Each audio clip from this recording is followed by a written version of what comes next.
welcome to my YouTube channel ePartcom. Today in this video, I'm going to discuss about the exemptions from capital gain.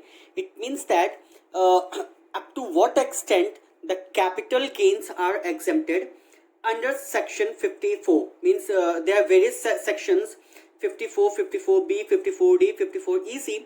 So I am going to discuss about the various subsections of section 54, various clauses of section 54 regarding the exemptions from capital gain. So the first exemption is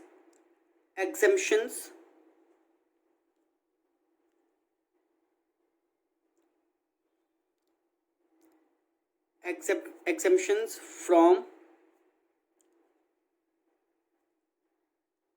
capital gain. So the first exemption is section 54. Section 54 में the provisions of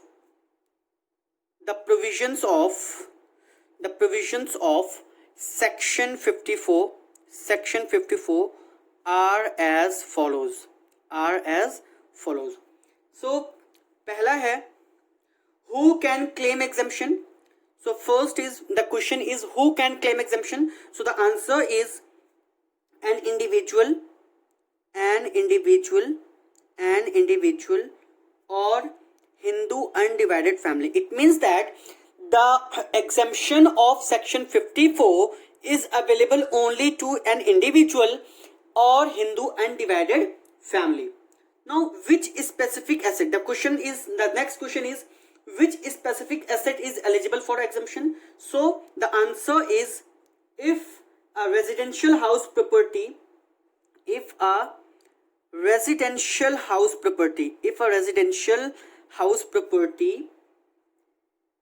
that should be long-term residential house property, not short-term. It means that the exemption of section 54 are available only for long-term capital asset. Means long-term residential house property is transferred. Now the third question is which asset the taxpayer should acquire to get the benefit of exemption. So exemption is available. It means that कि exemption मिलने के लिए हमें जो capital gain है वो किस asset में हमको इन्वेस्ट करना है. तो exemption is available if one residential house property is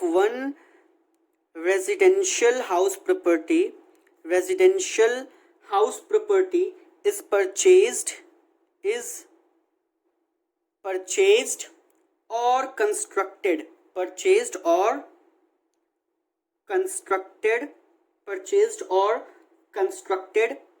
in India. Now the fourth point is what is the time limit for acquiring the new asset. So it means that in case of purchase, the time limit for investment is in case of purchase, residential house property can be purchased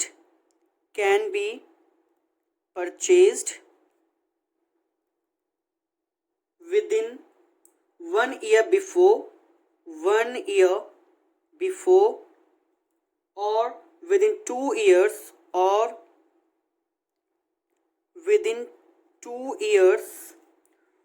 from the date of transfer, within 2 years from the date of transfer. ठीक है. Now अभी मैं इसको और deeply explain करूंगा. And in case of construction, this is the case for purchase. In case of construction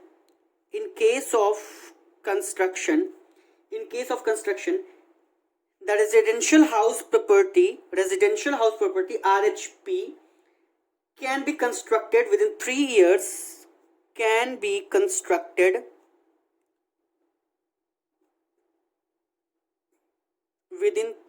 years from the date of transfer. From the date of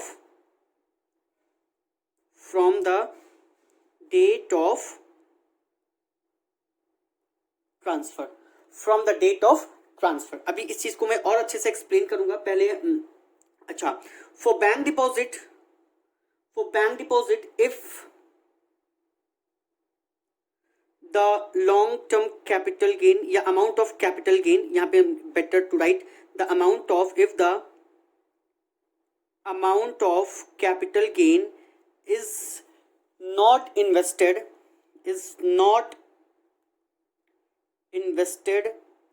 in any house property up to the due date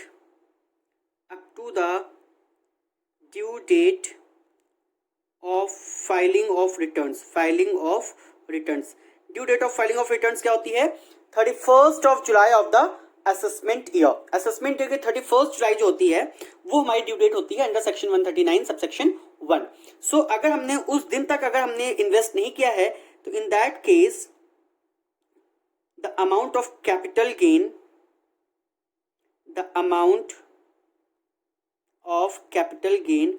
is deposited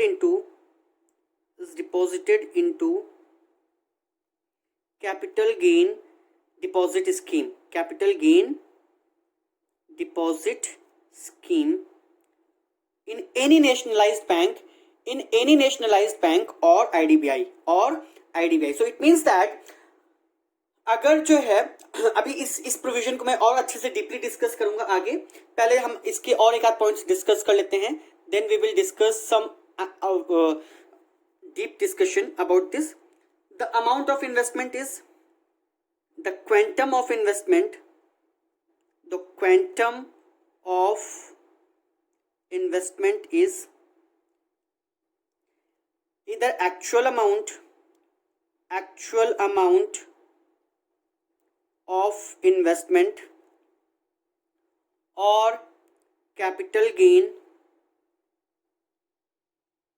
whichever is less। ठीक है, सो दोनों में से whichever is less होगा, that will be the amount of exemption which is available to the SSC। ठीक है, now इसी चीज को हम डीपली डिस्कस करने वाले हैं। So the provisions of section 54 are as follows. So it means that अगर मैं कहूं कि any capital gain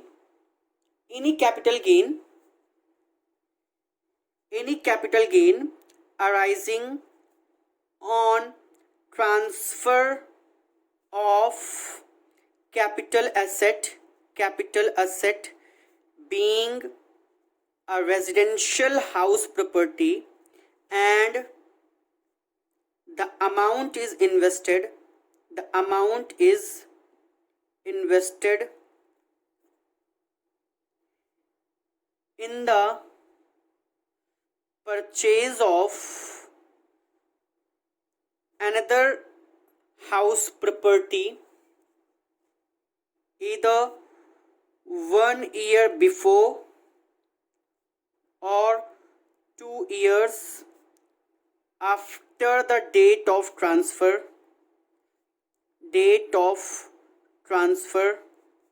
or within 3 years in case of construction। In that case the amount of capital gain is exempted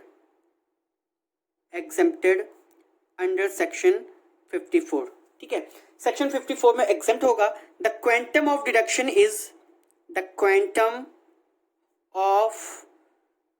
deduction is either actual amount of investment or capital gain,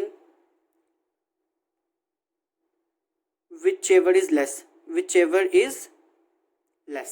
सो यहाँ पर जो मेरे statement है उसी चीज को मैंने यहाँ पे स्टेटमेंट के फॉर्म में लिख दिया है कि that any capital gain arising on transfer of capital asset being a residential house property and the amount is invested in the purchase of another house property either 1 year before or 2 years after the date of transfer. Suppose that इस provision को मैं अच्छे से explain करूंगा. Suppose that the asset is transferred on 1st October 2019. So the amount of capital gain should be invested. So in this case the amount should be invested 1 year before. 1 year before. तो 1 year before का मतलब क्या है कि 1st October 2018 के बाद से, मतलब कि यहां से लेकर के यहां के बीच में कभी भी हम इन्वेस्ट कर सकते हैं. And 2 years after the date of transfer, मतलब यहां से लेकर के 30th September 2021. So after 2 years from the date of transfer, मतलब कि फर्स्ट इन दिस केस अगर ये हमारा डेट ऑफ ट्रांसफर है, अगर ये हमारा डेट ऑफ ट्रांसफर है तो इन केस ऑफ परचेज इधर 1 year बिफोर और 2 years after the date of transfer means 1st October 2018 से लेकर के 30th September 2021 तक हमारा जो भी कैपिटल गेन का अमाउंट है that should be invested in the purchase of another house property. और इन केस ऑफ कंस्ट्रक्शन पहले का केस बिल्कुल भी नहीं है, पहले हम इन्वेस्ट नहीं कर सकते हैं. 3 years after the date of transfer, it means that 30th September 2022 तक, मतलब पहले का इसमें कोई प्रोविजन नहीं है. इसमें सिर्फ बात का प्रोविजन है कि after 3 means within 3 years from the date of transfer हम कंस्ट्रक्शन के केस में बिल्डिंग को या रेजिडेंशियल हाउस या हाउस प्रॉपर्टी को कंस्ट्रक्ट कर सकते हैं. सो अगर ये कंडीशन फुलफिल हो रही है तो हम उसमें क्या है डिडक्शन ले सकते हैं. डिडक्शन कितना लेंगे? सपोज हमारा कैपिटल गेन जो है, सो सपोज कैपिटल गेन अगर हमारा 50 lakhs का है, ठीक है, और जो अमाउंट ऑफ इन्वेस्टमेंट जो मैंने इन्वेस्ट किया है हाउस प्रॉपर्टी को परचेस करने के लिए दैट इज 70 lakhs. सो यहाँ पे हमको कितना मिलना है, हमको ये देखना है. तो मैंने कहा कि the quantum of deduction is either actual amount of investment, ये एक्चुअल अमाउंट ऑफ इन्वेस्टमेंट है, और capital gain whichever is less. So capital gain हमारा 50 lakhs का है तो कैपिटल गेन जितने का हमारा हुआ है उससे ज्यादा एग्जम्पशन हम नहीं ले सकते हैं. So in this case the exemption will be only 50 lakhs. So इधर एक्चुअल अमाउंट ऑफ इन्वेस्टमेंट और capital gain whichever is less that will be your exemption. अच्छा, सपोज दैट अगर हमारा जो केस है बैंक डिपॉजिट का case है कि अगर हमारा हमने up to the due date of filing of return, up to the due date of filing of returns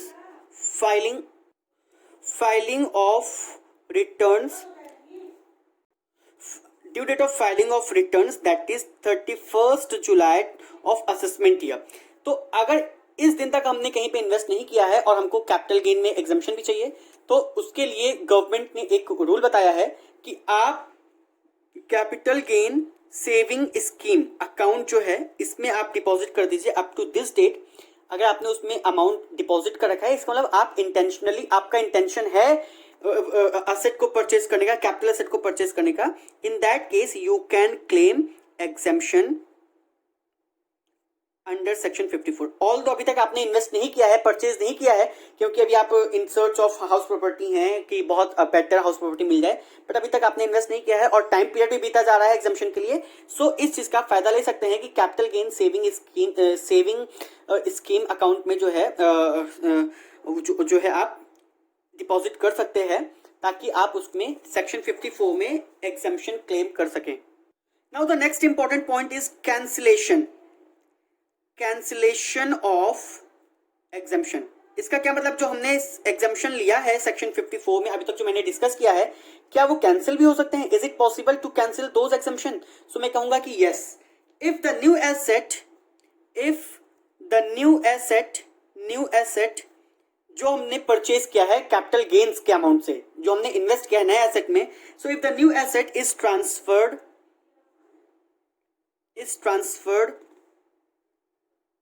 within 3 years of its acquisition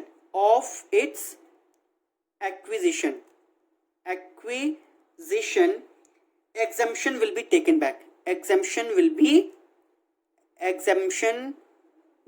be taken back.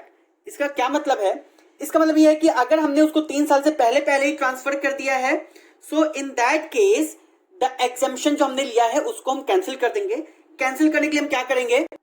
So suppose that अगर हमने जिस previous year में हमने उसको, सो this is the cancellation of exemption. अभी मैं एक example करूंगा जिसमें आपको सारा कॉन्सेप्ट जो है इस सेक्शन 54 का वो क्लियर हो जाएगा।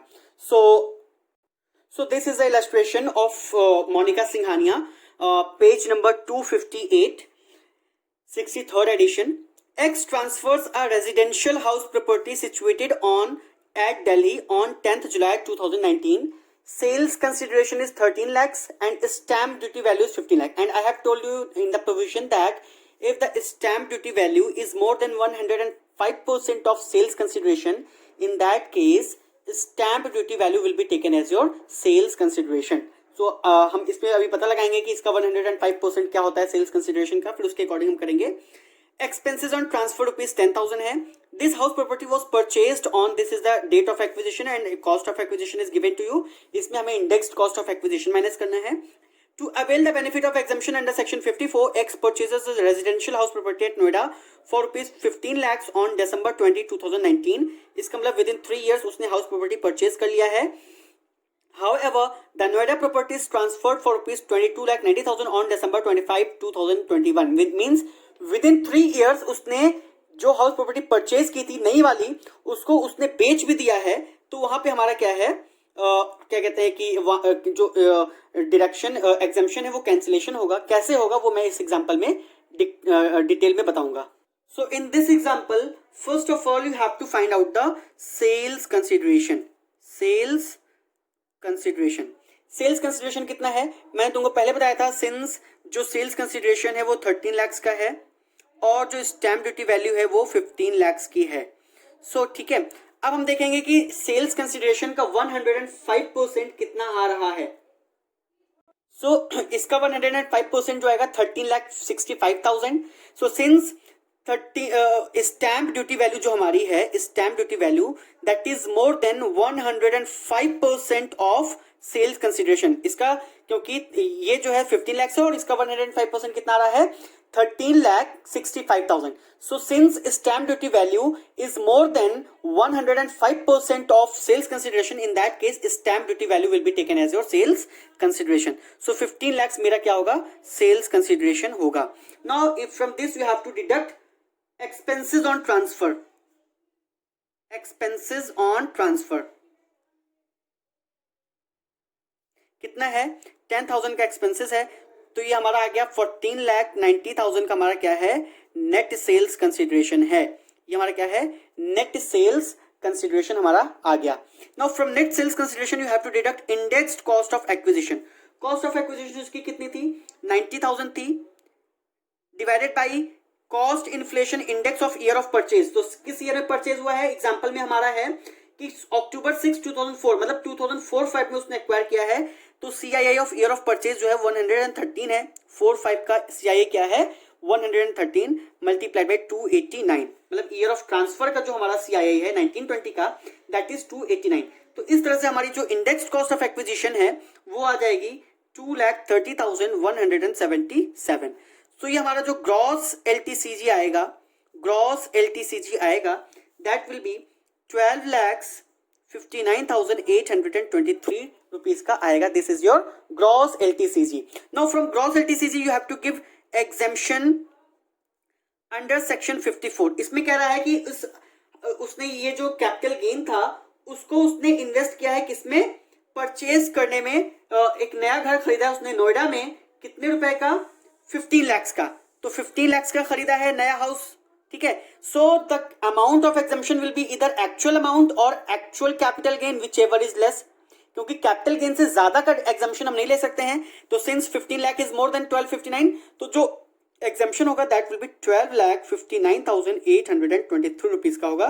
तो नेट LTCG जो हमारा आएगा वो नील हो जाएगा, ठीक है, वो हमारा क्या होगा नील होगा। लेकिन यहां पर कह रहा है कि however the Noida property is transferred for rupees 12,90,000 on December 25, 2021। इसका क्या मतलब, यहाँ पे तो उसने एग्जम्पशन ले लिया लेकिन विद इन 3 years उसने इस घर को बेच भी दिया। तो जब इस घर को बेच दिया तो जो एग्जम्पशन उसने इतने रुपए का लिया था अंडर सेक्शन 54 ये एग्जम्पशन कैंसिल होगी। तो किस साल में बेचा है 21-22 में बेचा है। तो फॉर द असेसमेंट ईयर 22, 23, क्योंकि प्रीवियस ईयर 21-22 में बेचा है, तो जब हम असेसमेंट ईयर 22-23 की इनकम को कैलकुलेट करेंगे तो in that case sales consideration will be your, sales consideration कितना होगा, 12,90,000 का सेल्स कंसिडरेशन है, लेस करेंगे कॉस्ट ऑफ एक्विजिशन, लेस करेंगे इंडेक्स्ड कॉस्ट ऑफ एक्विजिशन, क्योंकि 2 साल का टाइम पीरियड होता है in case of house property, ठीक है, means immovable assets like land and building और बोथ, उस केस में 2 साल का होता है लॉन्ग टर्म कैपिटल एसेट का टाइम पीरियड है, तो क्योंकि 2 साल से ज्यादा हो गया है तो हमारा क्या है वो लॉन्ग टर्म कैपिटल एसेट बन गया है, ठीक है। तो वहां पे index cost of acquisition minus करेंगे, तो इंडेक्स कॉस्ट ऑफ एक्विजिशन में हम क्या करेंगे, सो द कॉस्ट, इसका formula cost of acquisition, cost of acquisition कितने की थी, हमने उसको परचेज किया था 15 लाख में परचेज किया था, लेकिन याद करो कि 15 लाख में से इतने का तो उसने एग्जम्पशन ले लिया था, तो इस एग्जम्पशन को हमें कैंसिल करना है, तो कैंसिल करने के लिए हम क्या करते हैं, सिंपली जो कॉस्ट ऑफ एक्विजिशन है उसको हम माइनस कर देंगे उसमें से जो हमने एग्जम्पशन क्लेम की है, तो इतने रुपए का एग्जम्पशन हमने माइनस कर दिया है, मींस कॉस्ट ऑफ एक्विजिशन तो 15 लाख थी, लेकिन क्योंकि हमने जो एग्जम्पशन लिया था और उसको 2-3 साल से पहले ही ट्रांसफर कर दिया है, तो whatever amount of exemption already taken by the assessee that will be deducted from the cost of acquisition to find out the capital gain for the assessment 22-23। अब इसको हम क्या करेंगे, CII of year of purchase, किस साल में हमने purchase किया था, 1920 में परचेज किया था, तो 1920 का सीआईआई क्या है, 289 है, और मल्टीप्लाइड बाय जो हमारा CI of year of sale है वो एक एज्यूम्ड फिगर ले लो, क्योंकि अभी हमारे पास 22-23 का सीआई नहीं है, तो एक एज्यूम्ड फिगर हम ले लेते हैं 310, इट हैज बीन एज्यूम्ड, ये एजम्पशन है मेरी, क्योंकि अभी हमको फ्यूचर के ईयर्स का हमको क्या है सीआई नहीं पता है, तो ये एक एजम्पशन है, तो जब इसको हम कैलकुलेट करेंगे तो इट विल बी 2,57,629, तो ये जो हमारा कैपिटल गेन आएगा, कैपिटल गेन जो हमारा आएगा एलटीसीजी, ये उस पर्टिकुलर ईयर के लिए होगा, 22-23 के लिए होगा, तो 20,32,371। तो इसमें हमने देखा कि किस तरह से अंडर सेक्शन 54 हमने यहाँ पे एग्जम्पशन लिया, क्वांटम ऑफ एग्जम्पशन जो कंडीशंस फुलफिल हो रही थी उसके अकॉर्डिंग, फिर जब हमने उसको विद इन 3 इयर्स ट्रांसफर भी कर दिया तो यहाँ पे किस तरह से हमारा एग्जम्पशन जो था वो कैंसिल हुआ। So this is the way to cancel the exemption, simply you have to deduct the amount of exemption which is earlier taken by the assessee from the cost of acquisition. अब अगर indexation करना है तो you have to apply the formula for indexation, अगर short term capital gain है तो simply you have to minus the cost of acquisition by this method, means cost of acquisition minus exemption already claim. So this is the method to calculate the exemption under section 54 and cancellation of exemption when the house property is transferred within 3 years from the date of transfer. Now I hope that this section is very clear to you. If still you have any doubt regarding section 54, you can ask me in the comment section. Now the next section is section 54B. Section 54B. Section 54B में क्या है, सबसे पहला है same, हम कुछ questions करेंगे उसके आंसर्स हम देंगे। फर्स्ट है हु कैन क्लेम एग्जम्पशन, तो एनी इंडिविजुअल और Hindu undivided family can claim exemption. Second है which specific asset is eligible for exemption, so any short term और long term capital asset being agricultural land। अच्छा, जब भी मैं agricultural land की बात करता हूं तो it means that we are talking about the urban agriculture land, क्योंकि रूरल एग्रीकल्चर लैंड तो कैपिटल एसेट है ही नहीं, तो जब वो कैपिटल एसेट नहीं है तो वहां पे कोई कैपिटल गेन भी नहीं होगा, तो उसमें से हम एग्जम्पशंस की बात नहीं करेंगे। अगर मैंने यहाँ पे एग्रीकल्चर लैंड की बात की है तो it means that we are talking about the urban agriculture land. If it was used either by the individual, used either by the SSC or by his parents, or by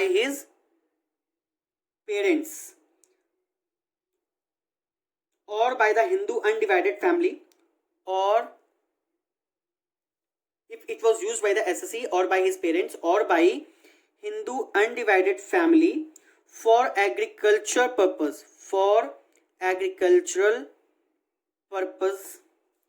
for 2 years, at least for 2 years immediately prior to the date of transfer, prior to the date of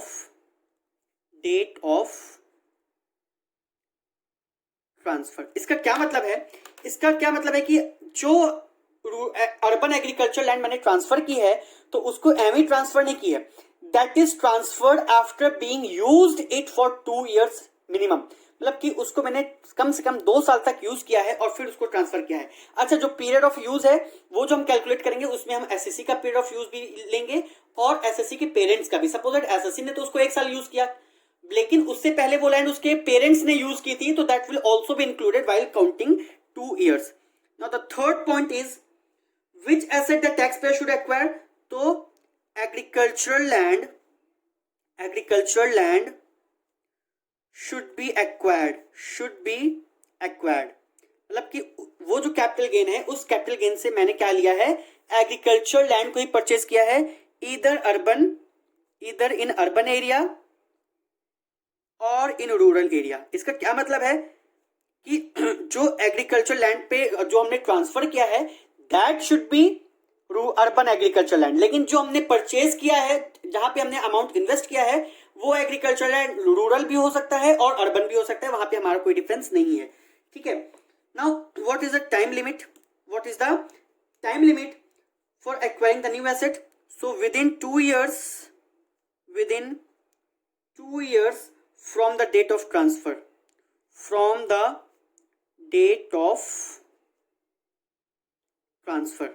ठीक है। And for bank deposit the provision is same as discussed in section 54, same as discussed in section 54, मतलब कि up to 31st right of the assessment year अगर हमने amount invest नहीं किया है तो उसको हम कैपिटल गेन सेविंग स्कीम में जो है हम इन्वेस्ट कर सकते हैं to claim the exemption. Now fifth point is quantum of deduction is quantum of exemption is either actual amount or of investment, actual amount of investment or capital gain, whichever is less, मतलब कि same यहाँ ये भी provision same है जैसे कि मैंने पहले डिस्कस किया था कि जो क्वांटम है या तो एक्चुअल अमाउंट ऑफ कैपिटल जो अमाउंट इन्वेस्टमेंट है वो या actual amount of capital gain whichever is less. Now if the new asset same provision है, if the new asset is transferred within 3 years of its acquisition,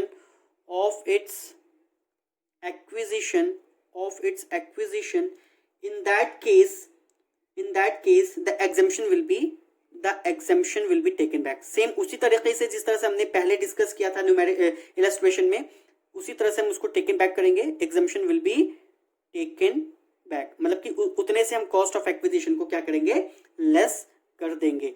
ठीक है, so same procedure है। सो under this so I am going to discuss it section 54b again। so if any capital gain capital gain का मतलब क्या है, either it is short term or long term, if any capital gain is arising on sale of urban agricultural land which is used by the SSC or by his parents for at least 2 years,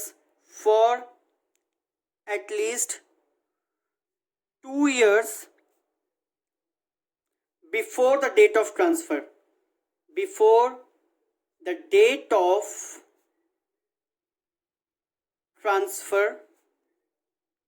in that case the SSC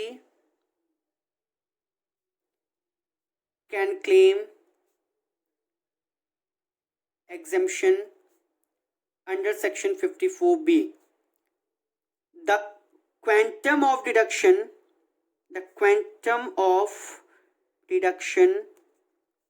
is either actual amount of investment or capital gain, whichever is less. इसका क्या मतलब है? Suppose that हमने 1 अक्टूबर 2019 को वो land हमने बेची है, तो सबसे पहली कंडीशन तो ये फुलफिल होनी चाहिए कि वो लैंड जो है 2 years before the date of transfer use होनी चाहिए। मतलब कि हमने उसको 1 अक्टूबर 2017 से लेकर के यहां तक में यूज किया हो। मतलब कि from the date of transfer, immediately before the date of transfer, that land should be used for at least 2 years for the agriculture purpose, either by the assessee और बाय हिज पेरेंट्स। ठीक है। Now जिस दिन हमने उसको transfer किया है, अगर ये कंडीशन फुलफिल हो रही है, तो जिस दिन हमने ट्रांसफर किया है उस दिन से लेकर के within 2 years means 1 October 2021 तक, within 2 years from the date of transfer, the amount should be invested in the purchase of another, ठीक है, the amount should be invested in the purchase of another house, another agriculture land, either in urban area और rural area. मतलब जो investment है वो कहीं भी land में हो सकता है, चाहे वो अर्बन एरिया के लैंड में हो सकता है या रूरल एरिया के लैंड में हो सकता है। इन that case the assessee can claim exemption under section 54B, means the amount should be invested, the amount, ये एक स्टेटमेंट लिखना भूल गया था मैं, the amount should be invested in agriculture land within 2 years from the date of transfer। ठीक है। सो अगर ये कंडीशन फुलफिल हो रही then only the assessee can claim exemption under section 54B। Now एक छोटा सा एग्जांपल इसमें से हम करते हैं। एक छोटा सा एग्जांपल है, एक्स सेल्स पेज नंबर 260 पर है, मोनिका सिंघानिया 63rd एडिशन का। ठीक है। X sells agricultural land situated within the municipal limits of Calcutta for ₹60 lakh.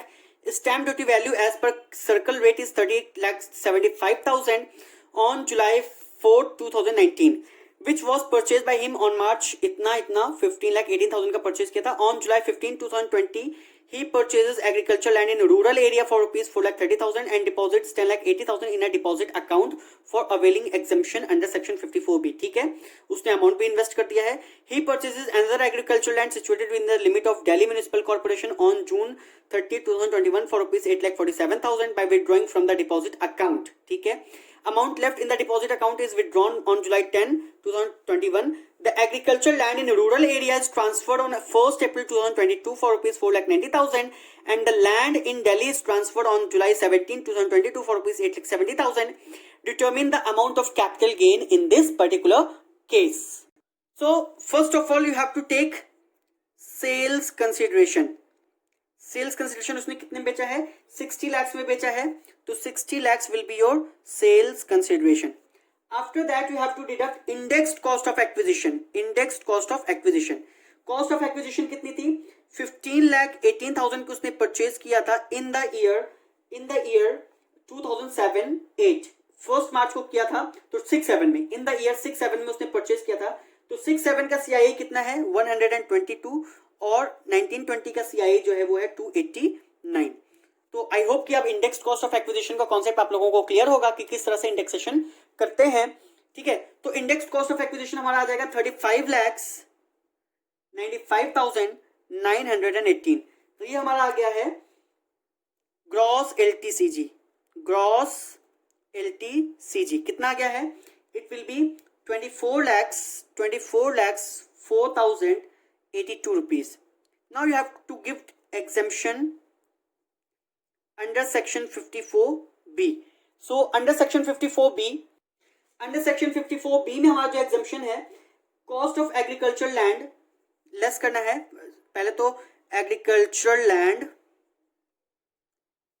Purchased, कितने की हमने परचेज की है? हमने 4,30,000 की एग्रीकल्चर लैंड परचेज की है ठीक है, 4,30,000 की एग्रीकल्चर लैंड परचेज की है और अमाउंट को इन्वेस्ट किया है, amount invested in capital gain deposit scheme. कितने रुपए का हमने डिपॉजिट किया है? 10,80,000 जो है हमने 10,80,000 जो है डिपॉजिट किया है। तो टोटल एग्जम्पशन कितने का हमारा मिलेगा? दैट विल बी, तो टोटल एग्जम्पशन है हमारा 15,10,000 का। ठीक है, so the net long term capital gain, net long term capital gain जो हमारा आएगा that will B 8,94,000। So the net long term capital gain जो हमारा आएगा वो आएगा 8,94,82 रुपीज का, ये हमारा कैपिटल गेन आएगा विद एग्जम्पशन। हमने जो एग्जम्पशन 54B में ले लिया है, ठीक है, सेक्शन 54B में हमने जो ये दोनों एग्जम्पशन लिया है, ये तो amount of invested in land है, रूरल एग्रीकल्चर लैंड में इन्वेस्ट किया है, और ये डिपॉजिट स्कीम में डिपॉजिट किया है। तो दोनों का एग्जम्पशन हमको क्या है? सेक्शन 54B में मिल गया है। नाउ क्वेश्चन में आगे कह रहा है, सो फर्दर इसमें क्वेश्चन में कह रहा है कि in the year on June 30, 2021 for rupees 8,47,000 by withdrawing from the deposit account. इसका क्या मतलब है कि जो 10,80,000 उसने डिपॉजिट स्कीम में इन्वेस्ट किया था, उसमें से उसने सिर्फ और सिर्फ 8,47,000 विड्रॉ करके इन्वेस्ट किया है, बाकी का उसने इन्वेस्ट नहीं किया है। बाकी का उसने क्या किया है? इन्वेस्ट नहीं किया है। तो जितना इन्वेस्ट किया है उसने सिर्फ उतने का ही एग्जम्पशन ले पाएगा, बाकी का एग्जम्पशन क्या होगा? कैंसिल होगा। So for the assessment year 2022 and 23, so the capital gain will be amount deposited। कितना अमाउंट उसने डिपॉजिट किया था? जो एग्जम्पशन लिया था उसने 54B में 10,80,000 का एग्जम्पशन उसने ले लिया था in the assessment year 21-22।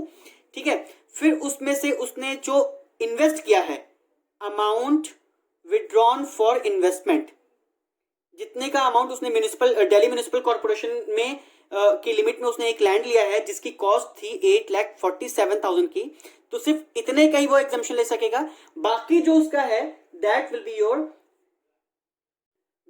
Be your long term capital gain. तो इस केस में हमारा लॉन्ग टर्म कैपिटल गेन क्या होगा? LTCG जो होगा दैट विल बी 2,33,000, क्योंकि इतना तो उसने डिपॉजिट किया था, ये अमाउंट उसने डिपॉजिट किया था कि फ्यूचर में इतना रुपए इन्वेस्ट करेगा।